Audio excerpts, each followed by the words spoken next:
Falando nisso, você pegou, como governador, uma das fases. Acho que é difícil ter uma fase tão difícil quanto essa, né? Porque não sei se a gente vai ter outra pandemia em 100 anos. É, Então você virou governador e pegou uma pandemia. Então pegou um desafio grande aí, né? E você teve que tomar decisões difíceis. Você foi muito criticado por decisões. E é qualquer verdade. decisão que você tomasse ia ser criticado. De um lado ou de Ou, outro. ou de outro, É né? verdade. Mas é um dilema. São aquelas situações que você imagina você não queria ter que tomar. Fala, puta, que decisão de merda que eu tenho que fazer, sabe? Ou eu me fodo ou eu me fodo. O que eu faço? Como que foi pra você? Tipo, ter que decidir se fechava ou não tudo, se abria. Como que é? Monarca, eu fiz a decisão pela vida. Era difícil, porque tinha economia também, mas eu preferi optar pela vida. E eu acho que eu fiz certo, porque se nós não tivéssemos fechado, feita a quarentena, São Paulo foi o primeiro estado do Brasil a fazer quarentena. Olha o tamanho da dificuldade. Ninguém Nossa, tinha eu feito lembro de quarentena. chegar aqui, que eu morava em Curitiba e vinha fazer o Flow. Eu lembro de chegar aqui e passar na Paulista e caralho, Tudo uma cidade vaziozão, fantasma, né? o bagulho. Então, Sinistro. Parte Foi o de mim primeiro. sente saudade desse elemento apenas. Das ruas vazias. porque- Igor, não foi fácil, porque ninguém tinha feito quarentena no Brasil. O primeiro estado que fez foi São Paulo.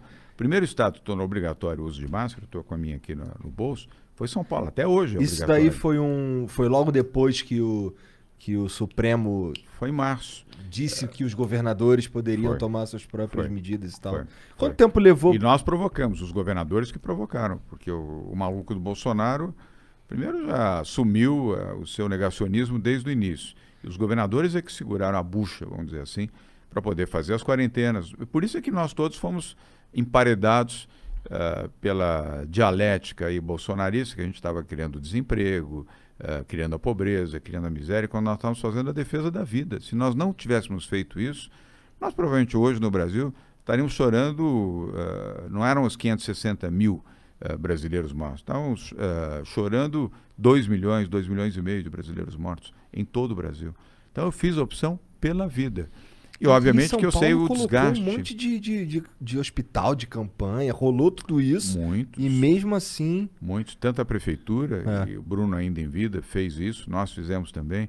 Nós dobramos. São Paulo tinha, no início da pandemia, nós tínhamos 3.180, eu sei de cor o número, leitos de UTI. E já era a cidade com o maior número de leitos de UTI na América Latina. Hoje nós temos 7.500 leitos de UTI. Nós mais do que dobramos. Nós temos mais UTIs, leitos de unidade de terapia intensiva em São Paulo do que a Espanha. caralho. Porque toda a Espanha legal. nós temos aqui. Então, um Bom, investimento. São Paulo é tipo do Ma- tamanho da Espanha. mas né? tem- mas É mesmo. tem E a aqui- população é equivalente. É equivalente? Né? 46 milhões. Você Mas- acertou. A dificuldade não é. A dificuldade talvez seja mais ter uma equipe pra gerir, pra atuar nessas UTIs. Isso foi um troço que eu aprendi também. Bem lembrado. Porque eu ficava Igor. assim, porra, caraca, um ano de pandemia ainda não deu tempo de construir UTI. O cara, não, cara, construir dá. O problema é que tem que ter os profissionais pra trabalhar. Pá. Isso, e bem lembrado. Aí nós tivemos que fazer um esforço enorme junto com o Hospital das Tomei um Clínicas. esporro na internet. A internet me deu um esporro. Eu fiquei, beleza, aprendi agora. Não, e está correto isso, porque num leito, em torno de um leito de UTI, são 6 profissionais médicos. Para cada leito de UTI, 6 intensivistas, fisioterapeutas e os médicos. E enfermeiros, são 6 que você precisa. Precisa 2 enfermeiras, 2 médicos e 2 intensivistas, que são os fisioterapeutas.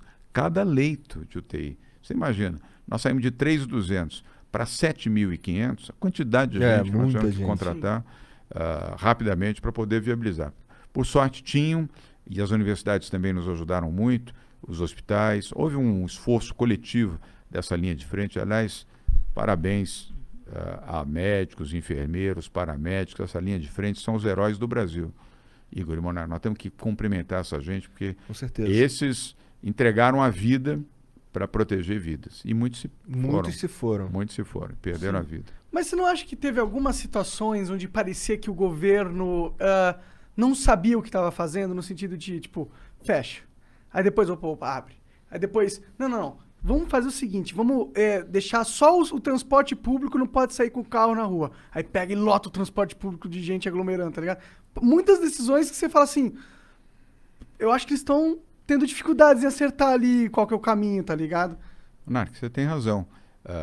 Quando foi a última pandemia que você se lembra? Ah, da gripe espanhola. Em que ano foi? 1908.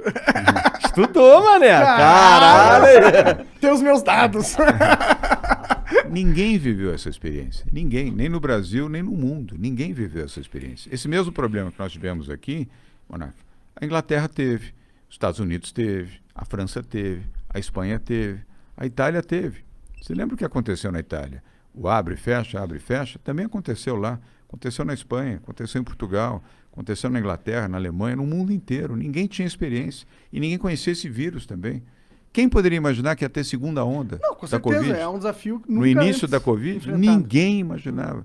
Ninguém conhecia o vírus, nada, nem detalhes. E nem tampouco de vacina, não tinha remédio, não tinha nada. Então, você tinha que tomar como uma referência a ciência, e isso nós acertamos. Porque ao invés de eu ficar chutando, ou colocando ideologia, ou o que eu penso, ou deixo de pensar, eu fiz já no primeiro dia, o primeiro caso de Covid no Brasil foi em São Paulo. Foi um empresário que foi para Milão, chegou logo depois do carnaval, ou durante o carnaval, e no dia 28 de fevereiro foi testado positivo no Hospital Albert Einstein.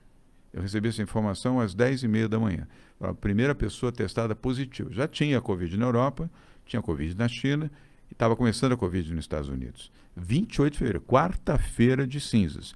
Naquele mesmo dia à tarde, nós já tínhamos montado o centro de contingência do Covid-19, com 10 médicos. Hoje tem 21, funciona até hoje. E o Davi Wipp foi o primeiro presidente a quem eu recorri, porque médico infectologista, meu amigo. Eu liguei para o Davi, vamos fazer bravo, competente. Eu liguei, Davi, vamos fazer um comitê, eu preciso de orientação para lidar com isso, porque se teve o primeiro, estou vendo o que aconteceu na Espanha, na Itália, Portugal, vai expandir isso aqui. E ele falou, vai expandir. E aí montamos o centro de contingência. E desde o início, Monarca, nós seguimos a orientação desses médicos, desses especialistas. Graças a Deus. Porque ao invés de eu ficar preocupado com populismo, popularidade, etc., eu fiquei preocupado com as vidas. Porque eu segui a orientação dos médicos. Os médicos, quem é médico, ou a maioria expressiva dos médicos, é porque gosta do ser humano. Ele está ali porque ele gosta do ser humano. Ele não está ali para fazer dinheiro, para ficar milionário, ou para fazer carreira política. Ele está porque ele gosta. Ele abraçou a profissão de médico porque ele gosta de gente. 99% dos médicos gostam. Sim. É que o que eu senti, isso é uma crítica que, vale para São Paulo, mas vale para o Brasil inteiro, né? O mundo todo e tal. É verdade. Eu sentia que, às vezes, os governos eles sentiam a necessidade de demonstrar que estavam cuidando do assunto, fazendo algo, tá ligado? Mas eles não sabiam como cuidar, tá ligado? E parece que às vezes queria tapar o sol com a peneira, tipo, não saia de casa, mas tem um cara que precisa sair de casa.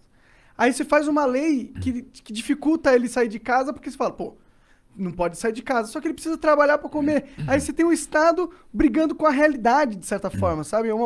Foi o que eu senti. Tipo, eu sei que tinha que fechar, tem que ter o lockdown quando o negócio tá indo muito forte, as UTIs estão lotando e tal, mas às vezes não tem como lutar contra a própria realidade que se põe aí à frente de você. Foi o maior desastre da humanidade. Depois da Segunda Guerra Mundial e do Holocausto, foi o maior desastre da humanidade. 216 países do mundo viveram isso. Não foi só o Brasil. 216 países do mundo viveram isso. Economias dilaceradas. Nós perdemos mais de 2,5 milhões de pessoas que perderam a vida. Só há uma situação mais trágica do que essa, o Holocausto, na Segunda Guerra Mundial, o assassinato de 6 milhões de judeus. E lá atrás, a gripe espanhola, 1919, 1920, aqui e na Europa também. Então, tudo isso devastou vidas, devastou famílias, devastou empregos. O Brasil dobrou o número de desempregados, dobrou o número de pessoas em situação de miséria, de pobreza, extrema pobreza, um desastre completo, crianças que não foram à escola, enfim. Mas tudo isso foi fruto da pandemia, né? Fruto da Covid, não foi de uma decisão do governador ou do prefeito, foi uma circunstância triste, dura, difícil, e graças a Deus, deixa eu bater aqui, estamos superando, porque queda no número de infecções, queda de casos, portanto, queda de internações, queda de leitos de UTI, e estamos flexibilizando, agora começando a voltar gradualmente, de forma segura, Igor, à normalidade. As UTIs aqui em São Paulo estão num nível seguro? Menos de 50%. Tá. Tanto na capital, litoral e interior. Agora, imagina a situação se nós não tivéssemos feito Monark, as quarentenas, com as UTIs 98, 99, 100%, vários hospitais já estavam lotados. Uma pessoa que vai para um hospital precisando de UTI, ele precisa de UTI. Sem UTI, ele morre. Não, com certeza. Eu acho que quando a gente Assim chega... como o oxigênio. Você viu o que aconteceu lá em Manaus. Não tinha oxigênio. Pessoas morrendo em casa, morrendo em carro, morrendo na porta de hospital, porque não tinha... A situação parece coisa de filme. Sim, é Mas terror. foi um uma filme de triste terror realidade. horrível, Foi uma triste realidade. Imagine se aqui nós não tivéssemos feito esse cuidado. Que é muito maior, de, olha, né? fiquem em casa, usem máscara, façam o trabalho virtual, porque se uma pessoa chegasse no hospital, com o hospital lotado de UTI, sem o respirador, a sua vida ia durar mais 1 hora. Na segunda hora você estaria morto. Foram Sem muitas contar vidas os caras salvas. que já iriam pra UTI e nem era de corona. Eu acho que quando chega Fora os nesse- outros com morbidade, as outras pessoas doentes, que tinham que ter o atendimento também. Você não pode impedir alguém que está, enfim, com um infarto, dizer, não, aqui você não pode, só vai ficar quem tem Covid.